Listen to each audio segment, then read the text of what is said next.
बिस्मिल्लाहिर्रहमानिर्रहीम। अस्सलामु अलैकुम वरहमतुल्लाहि वबरकातुहू। मकीन मदीना और नजफ़ के व्यूअर्स, इंशाअल्लाह आप सब खैरियत से होंगे।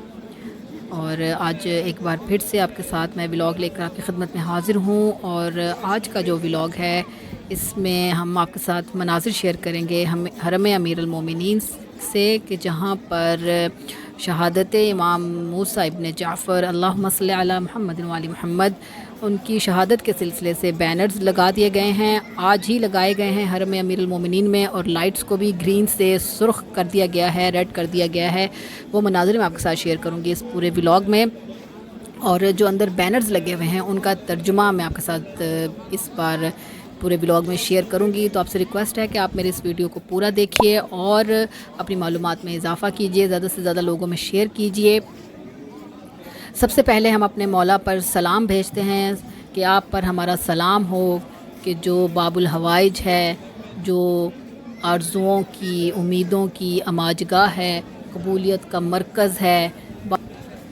व्यूअर्स, बाबुल हवाइज जो लक़ब है वो 3 हस्तियों के साथ मखसूस है। आप सब जानते होंगे कि मौला गाज़ी अब्बास अलैहिस्सलाम के साथ और शहज़ादा अली असग़र के साथ और हमारे ये जो 7वें इमाम हैं इनके नाम के साथ इनका भी एक लक़ब है बाबुल हवाइज। बाकी भी हमारे तमाम आइमा जो हैं वो बाबुल हवाइज हैं, लेकिन ये जो 3 हस्तियां हैं दुनिया में इनके साथ ये लक़ब मखसूस है। मैं आपके साथ अब हरम के अंदरूनी मनाज़िर शेयर कर रही हूँ। ये आप देखिए कि हरम के अंदर आज ही ये सब बैनर्स लगा दिए गए हैं पूरी दीवारों पर। कुछ दिन पहले जैसे आपको पता है कि यहाँ पर खुशियों का समा था, हर तरफ खुशियाँ थीं, जश्न थे मौला की विलादत के सिलसिले में। लेकिन अब देखिए कि यहाँ पर रौनकें बदल गई हैं, माहौल जो है वो तब्दील हो गया है, हर आँख अश्कबार है। हमारे मौला भी मुस्तरिब हैं, गमज़दा हैं, क्योंकि कुछ दिन यानी कि 2 दिन रह गए हैं कि जिसमें मौला की शहादत के आने में 2 दिन रह गए हैं। और यहाँ पर 2 दिन पहले ही मौला के हरम में, मौला हुसैन के हरम में और मौला गाज़ी अब्बास के हरम में, सामर्रा में, काज़मैन में बिलखुसूस आज बैनर्स जो हैं वो ब्लैक कलर के मौला के अलक़ाबात के लहरा दिए गए हैं। आपको पता है कि यहाँ पर हर मुनासबत के, जो भी मुनासबत हो, जश्न हो, खुशी हो, विलादत हो या किसी इमाम की शहादत हो, तो उसके हिसाब से यहाँ पर बैनर्स को लगाया जाता है कि जिससे हर आने जाने वाले को पता चलता है कि आज की तारीख़ में क्या हुआ था या आज के दिन क्या हुआ था। एक बहुत अच्छी बात है, बहुत अच्छा है। यहाँ पर लगता है माहौल बहुत सोगवार भी हो जाता है और इंसान की मालूमात में इजाफ़ा भी होता है। जैसे कि यहाँ पर देखिए कि मौला के अलक़ाबात के बैनर्स लगा दिए गए हैं, वो मैं आपके साथ आहिस्ता आहिस्ता इस व्लॉग में शेयर करती हूँ।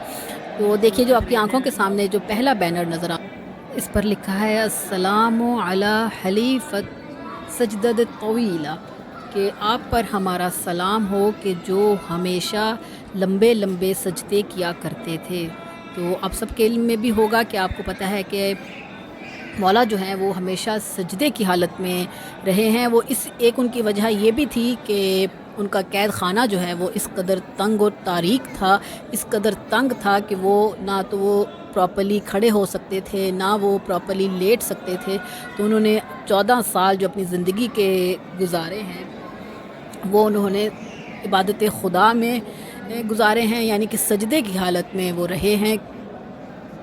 तो मौला इस कदर नहीफ़ भी हो चुके थे, यानी कमज़ोर हो चुके थे कि किसी शख्स ने देखा, किसी कैदी ने देखा तो उसने कहा कि यहाँ पर इस कैद खाने में एक सफ़ेद कलर का कपड़ा पड़ा रहता है। तो किसी ने बताया कि वो कपड़ा नहीं है, वो राफ़ज़ियों के इमाम हैं, यानी वो शियों के इमाम हैं, कि जो इस कैद मौला पे इंतहाए असीरी गुज़र गई, ज़िंदान में जवानी और पीरी गुज़र गई।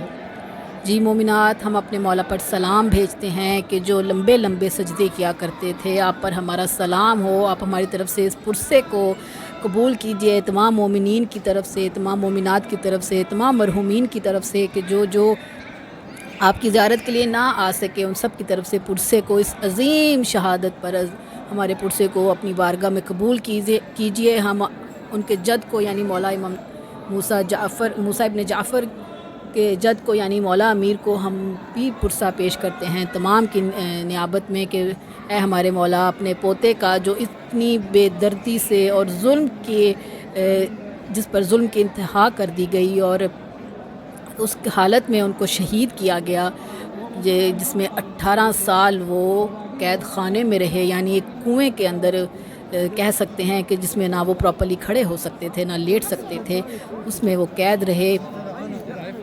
اور کسی نے ایک واقعہ میرے ذہن میں آ گیا، میں وہ آپ کے ساتھ شیئر کرتی چلوں کہ مولا سے کسی نے پوچھا کہ کسی شخص نے مولا سے پوچھا کہ مولا آپ نے زندان کو کیسا پایا؟ تو مولا سوچئے دیکھیے کہ کیا فرماتے ہیں۔ مولا فرماتے ہیں کہ اس سے اچھا اور کیا ہو سکتا ہے کہ مجھے تنہائی میں وقت مل گیا کہ میں اپنے خدا سے راز و نیاز کر سکوں، اس کی عبادت کر سکوں۔ تو میرے لیے تو یہ تنہائی یا یہ جو قید خانہ ہے یہ میرے لیے کسی سزا سے کم نہیں ہے، کیونکہ میں نے اس تنہائی میں اس قید خانے میں اپنے خدا کو پا لیا، اپنے خدا سے راز و نیاز کر لیتا ہوں، اس لیے مجھے یہ تنگی، یہ دشواری کچھ نہیں کہتی۔ تو سوچئے کہ انسان جو ہے یا مومن جو ہے یا ہمارے امام جو ہیں وہ کس قدر اپنے خدا کوئی موقع ہاتھ سے نہیں جانے دیتے اور ہر وقت اپنے خدا کی عبادت میں مشغول رہتے ہیں۔ اللہم صلی علی محمد و علی محمد۔ یہ مولا کی پیاری پیاری باتیں آپ سنیے، زیادہ سے زیادہ لوگوں تک پہنچائیے، کیونکہ مولا کی یہ مظلومیت جو ہے یہ چھپنی نہیں چاہیے، زیادہ سے زیادہ لوگوں تک پہنچے۔ جتنی بھی ہماری کوشش ہو سکتی ہے یا جتنا بھی ہمارے پاس علم ہے، آپ کے پاس علم ہے، آپ لوگوں میں شیئر کیجئے، مجلس و ماتم میں رہیے، ان 3 دن سوگ میں رہیے۔ اور آپ کے سامنے یہ دیکھیے مختلف بینرز لگے ہوئے ہیں، یہ دیکھیے وہی بینر جس کا میں نے آپ کے ساتھ پہلے ترجمہ شیئر کیا ہے، یہ وہ والا بڑا بینر لگا ہوا ہے، اور یہ جو آپ کے سامنے چھوٹا سا بینر نظر آ رہا ہے اس پر کاظم الغیظ لکھا ہوا ہے، السلام علی کاظم الغیظ، کہ ہمارا سلام ہو اس پر کہ جو غصے کو پی جانے والا، یعنی امام بھی جو ہیں وہ اپنے جد یعنی امام حسن علیہ السلام، اللہم صلی علی محمد و علی محمد، امام حسن کی طرح اپنے جد کی طرح غصے کو پی جانے والے تھے، کیونکہ امام حسن کا بھی لقب جو ہے وہ ایک کاظم الغیظ تھا، اس کا واقعہ بھی آپ کے ذہنوں میں ہوگا۔ تو ہمارے یہ والے امام جو ہیں ان کا بھی ایک لقب کاظم الغیظ ہے، اور باقی جو مختلف القابات ہیں جیسے کہ اس کے تمام بینرز حرم میں لگے ہوئے ہیں۔ یہ دیکھیے یہاں پر سامنے مولا کے حرم کے سامنے بھی ایک بینر جو ہے وہ لگایا ہوا ہے، اور مختلف ملکوں سے لوگ آئے ہوئے ہیں پرسہ دینے کے لیے مولا کو۔ اور اب آپ سے اجازت چاہتی ہوں، انشاءاللہ نیکسٹ بلاگ میں آپ سے ملاقات ہوگی، اپنا خیال رکھیے گا، اللہ حافظ۔